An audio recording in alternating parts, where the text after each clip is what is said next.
Tonight I want to talk about some new technology that we're working on for doing better LC mass spec analysis. And also I want to talk about how we've been applying some of LC-MS to try to measure chemical changes in the brain. And before I get too far into this, I just always want to be sure I acknowledge the students and postdocs who did the work I'm going to show you, and also my collaborator, Jim Jorgensen, and his students. I understand Jim Treadway is actually one of the members of this group. I don't think he made it tonight, but you can tell him he was on the opening slide if you see him next time. But Jim Jorgensen was my PhD advisor, so it was really fun to be able to collaborate with him at this point. So I use the word metabolomics in the title, and I guess you could say it's become fashionable to add omics to the end of things, and as a way of talking about trying to measure lots of different things in a sample. And so we talk about genomics, proteomics, and metabolomics. And there's a good reason for this fashionable trend of trying to do these kind of measurements, and that's with the advances, especially in LC mass spec. You can really measure a lot of compounds in a complex mixture, or measure a good number rather quickly, and start to find things that might be a biomarker, for example, that could be used for a diagnostic, for testing for disease or treatment. You could learn about mechanisms of things, and if you just have no clue what's going on, you might be able to generate a hypothesis from the data that you generate. So there's a lot of excitement around this area. And I'll just point out that when we talk about sort of trying to measure lots of metabolites in a given sample, there's a couple of approaches. One is targeted, where we sort of pick a pathway or a group of metabolites we want to look at. We'll try to measure those and quantify them. Or untargeted, where we try to use the most general methods possible to measure that, measure those compounds. And what I want to talk about today is, first of all, a targeted method that we've been using for looking at brain chemistry changes, and then also some technology that I hope will help with the untargeted work as well. So I want to start off with the application that we've been working on looking at brain chemistry. And just to kind of, in case it's been a while since you've had any neuroscience or anything, and just refresh your memory about what's going on. So we know the brain is a very complicated organ. There's billions of neurons. Each neuron has thousands of connections, and all these trillions of connections allow the neurons to communicate with each other. And the neurons are organized into circuits, and that allows them to perform all the functions that the brain controls. At the heart of this, though, within the individual neurons, they're communicating with each other chemically. So one neuron will receive an input from other neurons. It will then release chemicals, neurotransmitters, which bind to the neighboring neurons and affect their function, and that allows this communication to happen. And so you can imagine, as a chemist, it would be kind of interesting if we could measure those chemical signals to help understand or elucidate what's happening in the brain.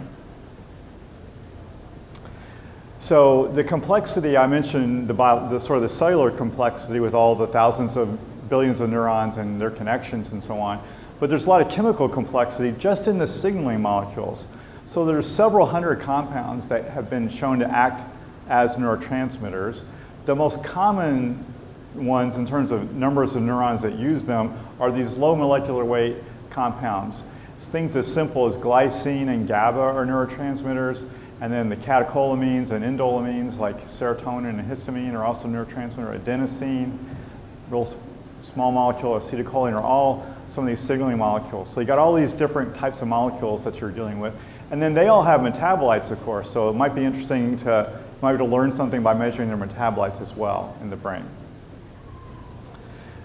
So the idea that we have is if we could measure chemical signals as they happen in the brain, then we could understand what the chemical signals are that are driving a behavior, what's happening when the brain's doing a function like learning, how drugs are affecting the brain, or what's happening in different disease states. Of course, the challenge then means trying to measure the release of all those different compounds with good temporal and spatial resolution in live subjects. So that's a gigantic challenge. And one thing I'll point out is that it's well recognized that nationally that this is a big challenge. So in the previous administration, conceived the idea of the Brain Initiative. And if you may have heard of that Brain Initiative. It's an NIH-funded initiative, but other organizations are getting involved as well. And it's not actually an initiative to study the brain.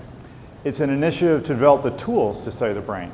So the point is, we don't even have the tools really to study the brain in the ways that we would like to.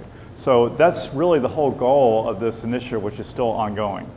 And that's a little bit about what I'm going to talk about today. Now, I'll say, admittedly, most of that Brain Initiative is focused on electrical and some intracellular measurements in the brain, but we're going to talk about these chemical measurements in the extracellular space where the communication is happening.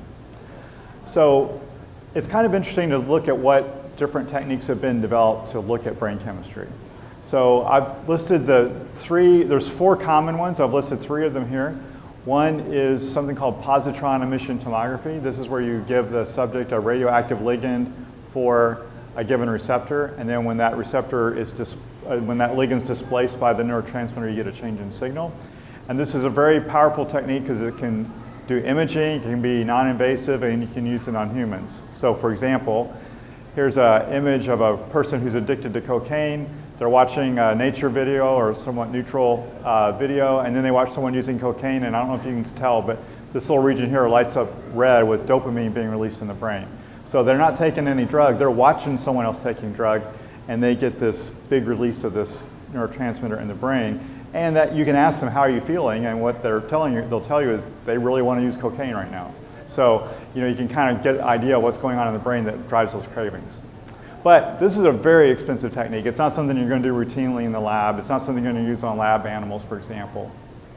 So other techniques have been developed. These little electrochemical sensors, little tiny carbon fiber electrodes can be put in the brain, and they can measure a few of the neurotransmitters, and they give you really good spatial and temporal resolution.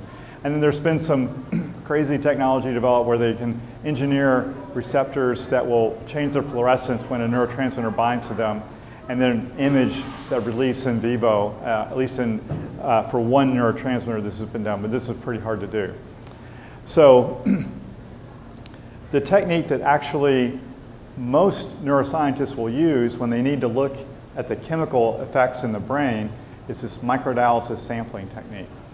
So what you do is take a membrane, you make it as a probe, you put it into the brain, and so when anything is released out here in the extracellular space, it can diffuse into that membrane, and then you pump it out continuously, you collect fractions, and then you analyze those over time. So you collect a bunch of fractions and you analyze them, and you can get temporal information about what's happening in the brain. So sort of the secret superpower of this method is that once we've collected the sample, we can use any technique to measure it. So we can measure many neurotransmitters in principle, we can measure whatever we can develop an assay for.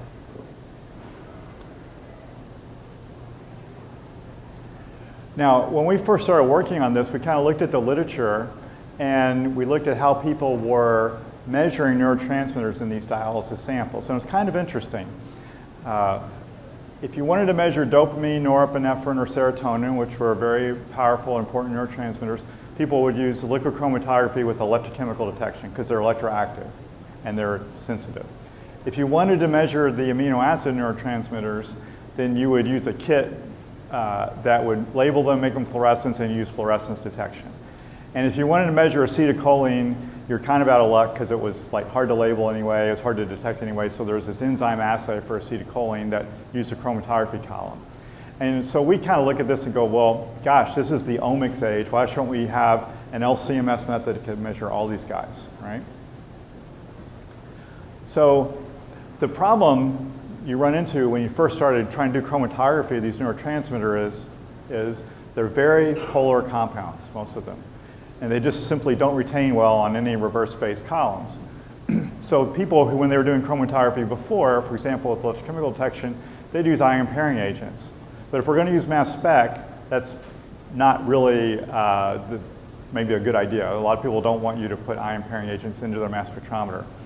So the technique that you would think to use then is hydrophilic interaction chromatography. So this is great because it retains polar compounds, and it's used as mass spec compatible phases, mobile phases, But what we found is we just couldn't get the sensitivity to measure these neurotransmitters in these dialysate samples. They're going to be minimum low nanomolar, and we just didn't have the sensitivity.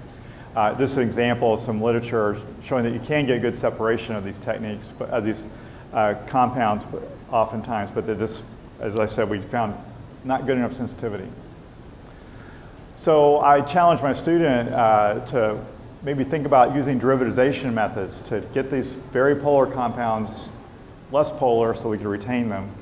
And what he came up with was an old reagent that had been used before, something called benzoyl chloride, which is a very good reagent in the sense that it's very reactive. It'll react with primary amines, secondary amines, and phenolic groups. And it turns out that covers almost all the neurotransmitters. And what it does is take those polar groups and adds this big aromatic ring on them, so now they're pretty nonpolar, or at least they're much less polar. And we were hoping that it does increase their retention. And that was really all we wanted to do. But we found out that this derivatization had other benefits. The mass spec sensitivity improved quite a bit when we did this, as I'll show you. We also found out that because this is used in organic chemistry a lot, you can buy this as a C13 form, and now you can make an internal standard for every single analyte that you have. So that improves quantification, and it improves the stability. A lot of those compounds, as I said, are easy to oxidize, but you don't really want that to happen before you analyze them, and this actually prevents that. So we found a lot of advantages. So I just want to show you the improvement that we got for some of these guys. So here's detecting GABA, which is one of the main neurotransmitters in the brain at 1 micromolar. There's a signal for it. It's coming out in the dead time almost. And then we benzoylate it, and you can see you get a nice big enhancement in signal. That's about 1,500-fold enhancement, and a pretty good improvement in retention. Glutamate, very similar story, low signal near the dead time, comes out, now it's retained, we get a much bigger signal. Dopamine, near the dead time, very low signal, and then it actually gets labeled 3 times, so it gets a big enhancement in retention. And similar with serotonin or 5-hydroxytryptamine. So it really improved the signal for all these guys and enhanced their retention. And I think their improvement in signal is just because we're getting them better separated from things. We're not necessarily enhancing ionization efficiency. So we can develop a method now to measure lots of different of these neurochemicals. This is 24 compounds now. We're doing MS-MS actually, so this is MRM data, so we're just looking at the response for each of the individual compounds in this type of plot. And actually, Alec in my group has recently been trying to improve the throughput of this method. And the reason we were interested in this is that when we do these dialysis experiments, we might collect a fraction every minute, and it's nothing for an experiment to go for a couple of hours. So you get 120 samples per N, and then you're going to have N of 10 or 12, and then you're going to have multiple experiments you do. The number of samples you get adds up really quickly. So we'd like to have good throughput. So he's been able to get this separation down to 2 minutes. Now, you'll see not everything's perfectly resolved, but we're counting on the mass spectrometer to resolve these things. One thing I'll point out is this is like 24 or 25 compounds I'm showing you, but we have an internal standard for everything, so it's actually more like 50 compounds we're detecting in this short period of time.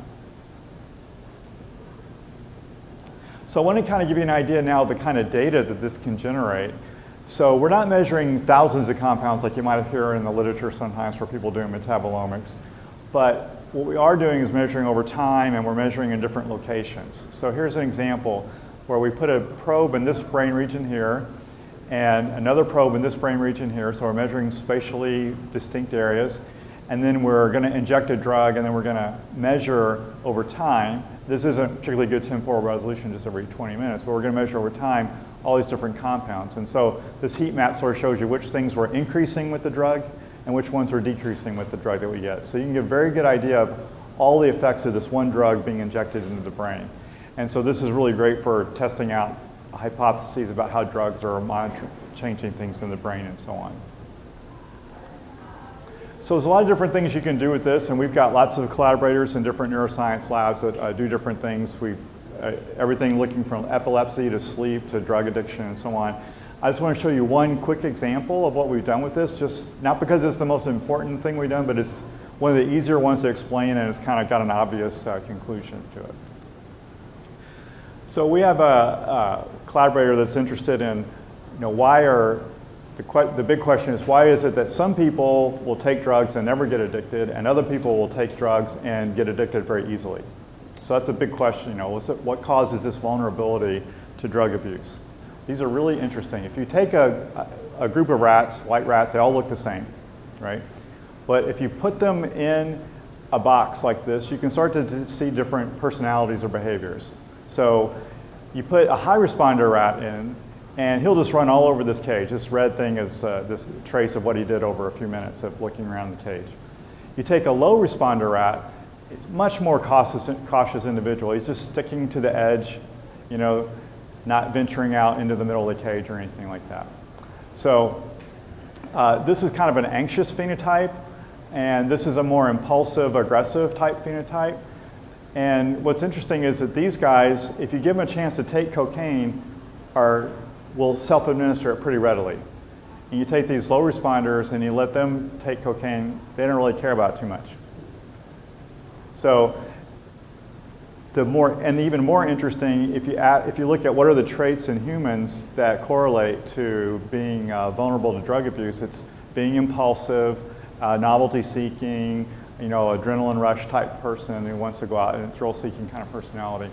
So there's a very good correlation between the behavioral traits you have here in drug abusers and rats and in humans.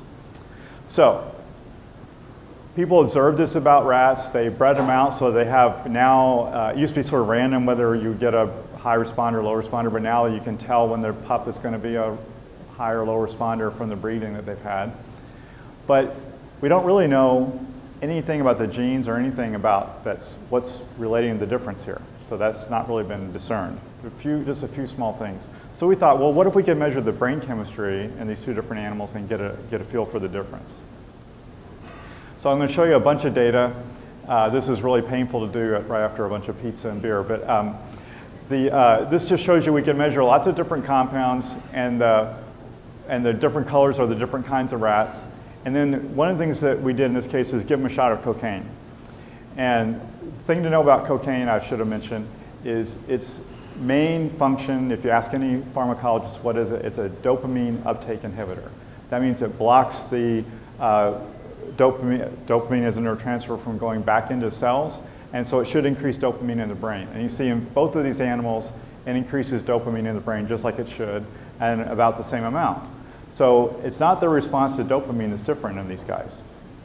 The thing that really pops out is this norepinephrine difference right here, and I'll highlight that. So norepinephrine is a different neurotransmitter. It's structurally very similar to dopamine, but it's different. And you can see that the high responders give a huge change, and the low responders virtually no change to this cocaine. So that suggests that this norepinephrine, that something about the norepinephrine system is different in these two types of animals. And even more interesting, if you block the norepinephrine receptor in this particular brain region, the high responders act like low responders. They start acting more anxious, they sit around and they don't explore as much and so on. So this is not just correlative, it's actually causing some of these behavioral traits. And what's interesting about it is that norepinephrine has been shown to be involved in addiction. So there's this type of measurement uncovered this neurotransmitter as being important in these traits, and you could sort of extrapolate that a little bit if it keeps holding up, that maybe this is something different in humans that are more likely to take drugs as well, and then that could focus the treatment and prevention. So that was kind of a fun little study to show that. Now I know we're all chromatographers here, so I'm going to go back to more chromatography. Just tell you a few different directions that we're working in with this. I'll just, mainly in the top one, I showed you that we can measure about 25 compounds every couple of minutes by chromatography. We've also been working on expanding this out. So that was getting a lot of the main neurotransmitters, most common neurotransmitters, as well as their metabolites. But there's some other less common neurotransmitters. There's more metabolites. There's some dipeptides that are interesting neurochemically, and some energy metabolites. And so we were able to measure about 70 compounds now with this benzoyl chloride derivatization method that we use. So we can certainly beef up the number of things that you can look at. And I'm going to come back to that theme in a minute about using this reagent for measuring lots of compounds. One thing I want to point out about that labeling is it's really robust in the sense that, you know, it's pretty reliable that you're going to get detection limits better than 10 nanomolar for all the compounds that we've tested. And I'll point out this is on a fairly old triple quad that we're using. And we generally get very good reproducibility as well. So it's a good reliable method. Okay, so coming back to this slide, I told you I was going to tell you a little bit about this dynamic neurochemistry measurement, so we've done that. I want to talk a little bit now about some technology for trying to improve metabolomics in general, either very large scale targeted or undirected. And this project kind of gets started by this observation that was made by Charles Barant, who's a metabolomics, he runs a metabolomics center at the University of Michigan.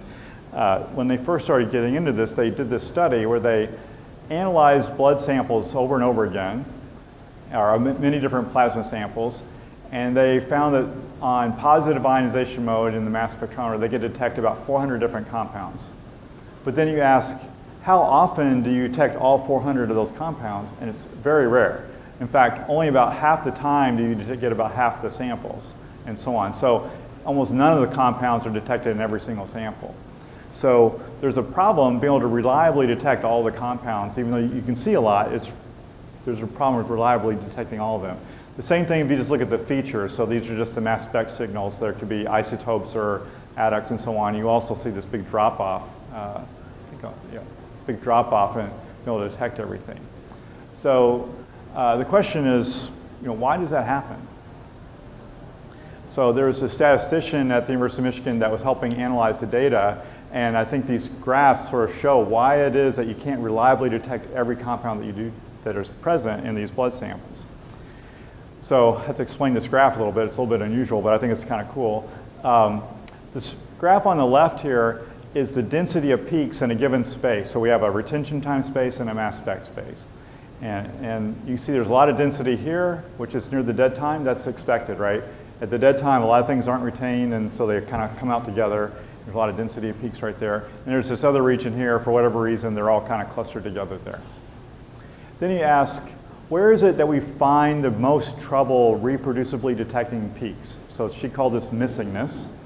And the missingness is highest right at the dead time and right where this is very high. And there's some other places out back here, which I'm not sure what's going on there. But certainly two of the biggest places where you have trouble.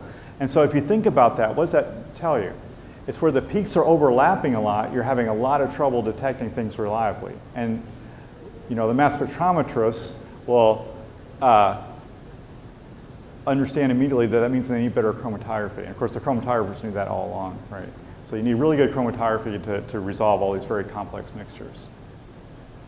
So I want to talk a little bit about how you can maybe try to improve coverage, and one is with derivatization and one is with higher resolution columns.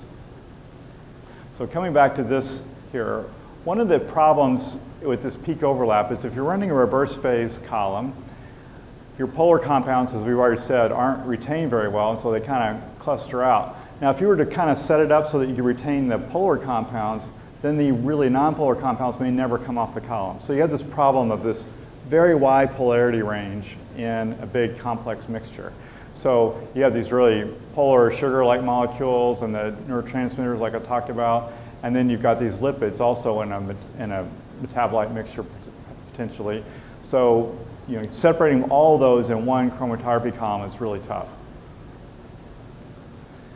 So one way that you can do this is to analyze multiple times. So you can use a Hillet columns for one group of compounds and reverse phase columns for another, and that's a very popular approach. Gary Shustak's got a very nice thing that he's done out at Scripps using that approach. But you might be able to kind of get the advantage of this derivatization that I've been talking about as well. You can imagine running a reverse phase column and then just labeling a complex mixture and trying to increase the retention of a lot of compounds and improving your resolution that way and polarity range that way. And just to give you an idea that this might actually work, I'll show you some data. This is not something we reproduce a lot, but it I think proves the point. If you take a plasma sample and you run it underivatized, there's a huge peak here at the dead time and then another big peak there and then a bunch of stuff out here.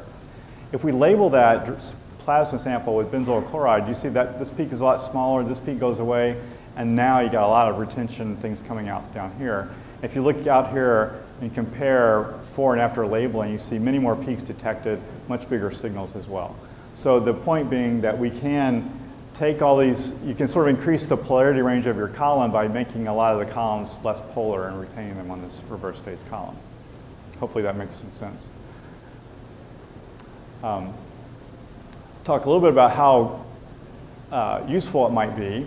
So we have a metabolomics center at the University of Michigan, and they call it MRC squared. They've got a library there of about 1,000 metabolites. And if you just kind of go through and look, about 10% are amines and 21% are phenols. So those are all things that can be labeled by benzoyl chloride. And that accounts for about almost a little over a quarter of this library that we have. So principally, we could get 250 compounds by that method.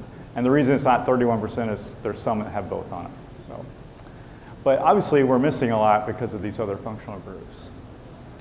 So we were inspired to think about labeling the carbonyl groups and phosphate groups after we saw a paper that Regnier's group published several years ago, where they used aniline to label carbonyls and phosphate groups. And we tried that, and we found that it was kind of a finicky reaction. It needed heat. It wasn't real fast for labeling those compounds. And so we thought maybe we need something a little more reactive, and we tried benzolamine instead. And we found this works pretty well. So we can get it, it's not as fast as benzoyl chloride, but it can be done at room temperature, which is nice. You can get it as an isotope label form, and it will in fact label carbonyls and phosphates and give you these more hydrophobic products. So if this can be as good as the benzoyl chloride method, if we can envision using this, both reagents to get a very large fraction of the overall metabolome, assuming this library is somewhat representative of the total metabolome. So we've, Paige Malik, who is now working at Covance, was working on this project. And so there's just an example here that she can label the, most of the compounds in the carboxylic, in the glycolysis and carboxylic acid cycle, tricarboxylic acid cycle with this reagent and get them nice and retained on a reverse phase column. So these are things like succinate, which pretty hard to get retained on a reverse phase column. It's nicely retained here after it's been labeled with the benzolamine. And we found that it doesn't really enhance the sensitivity as much for these guys, but it certainly doesn't hurt it either. And one of the interesting things is that we like the aniline, or excuse me, the benzolamine and the benzoyl chloride because they're compatible with each other. You can label with one and then label with the other and then run them together in the chromatogram. And what that means is you can, for example, here's a pathway where some of the compounds would be labeled by benzolamine, like this phenylacetate, and some would only be labeled by benzoyl chloride, that's phenylethylamine, and some would be labeled by both, but basically you cover the entire pathway by using both reagents. So you can get all these guys labeled, all of them with an internal standard, and then analyze them together. And here's just an example measuring all those compounds in a single assay, sort of pathway analysis now using this dual labeling approach. So come back to this graph, and I talked a little bit about how you could sort of maybe solve this problem here of all these peaks coming out together. If you could get them, many of them labeled, you can spread them out in the chromatogram, and it's going to help you a little bit. But you still have clusters of peaks like this that are going to hurt you. So here you just need better resolution, I think. And this is where my collaboration with Jim Jorgensen comes in. So he had been preaching for a long time the following idea, and it just follows very nicely from chromatographic theory, that if you want to improve resolution, then we know there's two surefire ways to do that. Use smaller particles and use longer columns. Both of those require higher pressure to get the flow to go through the column. So really, pressure is a limiting factor for how good your separation can be. And this is kind of illustrated in this graph here. So commercial UHPLC systems now are limited, mostly to around 15,000 psi. So this shows you how many plates you can get as a function of particle diameter, and this assumes certain things about column length and so on. But that with about a 1 micron particle, you can get maybe 90,000 plates or so. But if you could push that limit to 45,000, you can see you get a nice enhancement in theoretical plates, which would have a corresponding improvement in resolution. So higher pressure would definitely help you out here. So a big question is, okay, higher resolution seems like it would be good. Does it really help you in a metabolomics type measurement? And there's a really nice paper by Ian Wilson published several years ago showing how when they went from 8,000 to what they said was 20,000 psi, really improved what they could see in a metabolomics measurement. These are 3D plots of the HPLC versus the UPLC method. And for the same kind of sample, you can see much bigger peak intensity and many more things being detected with the higher resolution column. The peak capacity went from 75 to 250 there. So why is that? Well, we're reducing ionization suppression by better separation, so you get better signal. And also you're resolving more things like isomers, which couldn't be resolved by the mass spectrometer. And a kind of a subtle thing, which is really important here, is if you're really trying to figure out what's going on in your sample and you're looking at a mass spectrum, it really helps if it's not congested with lots of different analytes. You'd like to look at just your analyte and get a nice clean mass spectrum for it. So it helps a lot with identification to have better resolution. So this suggested that if you could go up to higher pressures, you could definitely get better. So what if we could go even higher pressures? So again, Jorgensen's group's been pioneering in this area. They've been developing systems that can go up to 40,000, even 100,000 psi.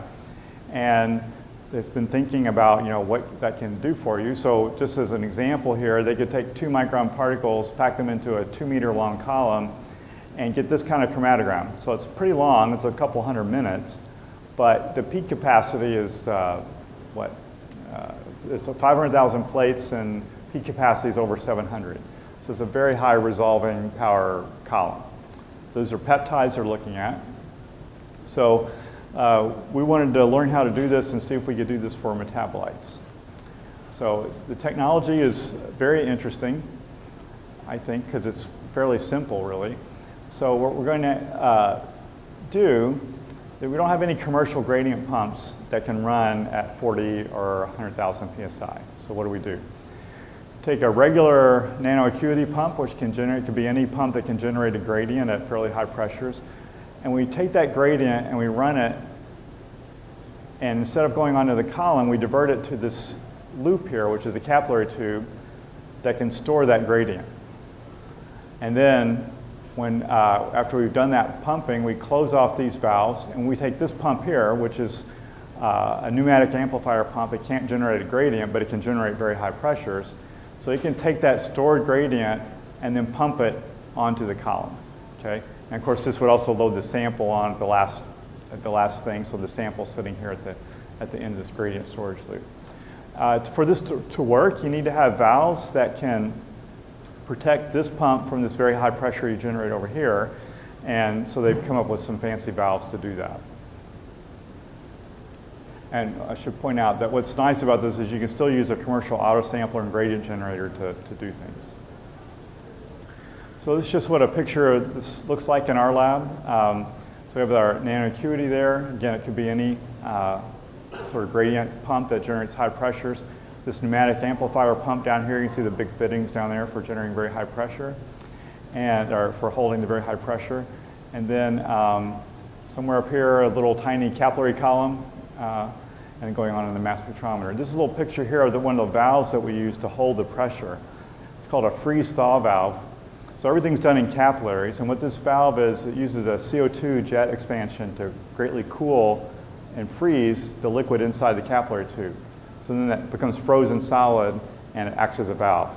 And then when you turn that off, it'll melt, valve's open. So that's how you can control that. And that'll hold up to about, well, actually, I think we haven't gotten up to over 60,000 psi, but I think I can go up to about 60,000 psi. So we built this system. We started trying to test it for a column that we like for metabolite analysis, just a reverse phase column. And I realized as I was looking at this on the way in that this is an incorrect plot. So this plate height should be about doubled. It was miscalculated. So plate heights are about 2 microns here. So it's a pretty good column, and at least in terms of the minimum plate height. And what we found is that I should point out this is also a 50 centimeter column, but that we're not getting as good, these particles are very small, so this plot should be very flat, but instead it's kind of starting to go up. So we're not getting quite a perfect column, but we are getting good minimum plate heights with this. So the first thing we did was we just wanted to make a comparison between what we could do with these capillary columns and higher pressures and compare it to running a nano acuity system. And one of the things I didn't quite realize before we got into it, but when the nano acuity is working with capillaries, there's the pressure limit, at least the one we have, is about 8,000 psi. So we're comparing to that kind of pressure. And this is just a comparison of a standard peptide mix. And you see that looks pretty good on the nano acuity system. And if you look closely, you might be able to see the peaks are a little sharper, a little better resolved here with the higher pressure on the longer column. It helps to look at the individual peaks here to see the differences. You can see that if we blow up these peaks, then these are the same ion in both that was detected in both of these. How it's quite a bit sharper actually now, in the ultra high pressure system compared to the nano acuity system, or the 8,000 psi system. So what we're really interested in, though, is trying these smaller metabolite mixtures. And this is where we kind of ran into a little bit of a surprise and also some complications in thinking, how do we really make good comparisons? So the first way we decided to compare is we're going to keep the flow rate the same in the columns. And they're supposed to be the same inner diameter, but this one's a longer column. So the same gradient volume, same flow rate, longer column. It's going to take longer to do the separation, but we did the comparison that way. And you can see this looks pretty good in terms of nice sharp peaks for the metabolites, and we were surprised at how much trouble we had getting decent resolution with this system here. And it's just not clear why that was. It looked fine for the peptides, but these small molecules, it didn't look so good. We also found a big problem with our system in that when things are unretained, they look quite bad on the chromatography column, really broad peaks there. But once they are retained, you get pretty sharp peaks. Here's another comparison in where we tried to keep the gradient time the same. And so to do that, we used on the same length, on a longer column, we needed much higher pressure and higher flow rate to get the same gradient time. And here you can kind of, this is maybe a little better comparison, because you can see nice sharp peaks here over the same amount of time as what we were seeing there. And again, just sort of do a few comparisons of what, these were plasma samples we were running. This is kind of interesting. These were some lipids that we were detecting. This one didn't look so hot. That one was pretty sharp, but very sharp peaks now for these lipids on these different length columns at the higher pressures. And then these are just some of the benzoylated compounds that we're looking at. So overall, we were getting peak capacities of around 250 with retention total separation times of about 20 minutes or so, or with these columns, 50 centimeter column at 35,000 psi. And we were very happy to see that the retention times are pretty reproducible in these small columns at the high pressures. We were worried with all the weird gradient generation and so on that we wouldn't get good reproducibility, but actually it works out pretty well. So we're not quite at the case of being able to really show detecting many more compounds by these ultra high pressures, but we are definitely seeing better resolution and sharper peaks. So we are hopeful that when we get into this with the complex mixtures, we'll be able to really show that. But just what I want to point out is that we can improve metabolome coverage, or that metabolome coverage is limited by the very wide polarity range and the number of metabolites that you have, and that derivatization can really help with the polar compounds, and that the higher pressure range can give you higher resolution and may also ultimately improve metabolome coverage as well. So with that, I want to close. I want to again thank everybody for your attention, and it's been fun to be out here tonight.